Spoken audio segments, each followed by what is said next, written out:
This is the one that they say, what's next? Because I actually hope they're right. yeah, for sure. And it says, which it says is in crisis. Yes. So anything that's in crisis means it's going to get priority.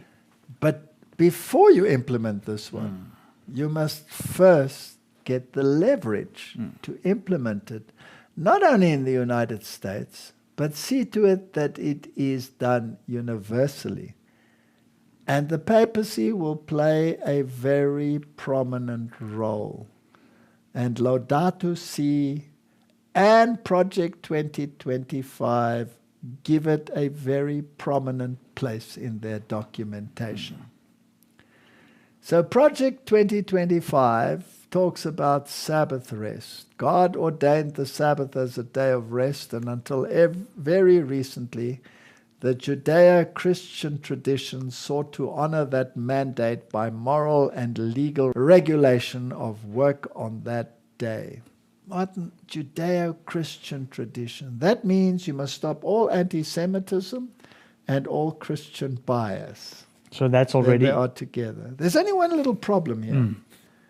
That the Judeo side keeps the Saturday and the Christian side keeps the Sunday. So one. Now, which one of the two? What is the national banking day of rest? Sunday. Yeah. Sunday. What is the traditions of the peoples generally? Sunday.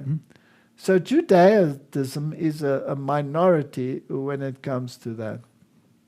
So if they insist on the Sabbath, Saturday, and the Adventists join them, they'll still be a minority. And if they want to be inclusive and have a synchronized day of rest, then sooner or later, one of the two must give way. Yeah. Which one will it be? The history will be repeated. Okay. It will go to the Sunday. Constantine, didn't he make a Sunday law? Exactly the same. And then it was still Judaizing, having Sabbath and Sunday. And Catholicism then made an anti-Sabbath law. That's history. If Donald Trump is being compared to Constantine, that means he's acting on behalf of the Bishop of Rome. Then the wishes of the Bishop of Rome, the mark of his authority, Sunday keeping, should be legislated for, and Sabbath keeping should be legislated against. I'm wondering who will capitulate. Will it be the Jews or will it be the Adventists? Let's leave that to Providence. Let's see what happens, right?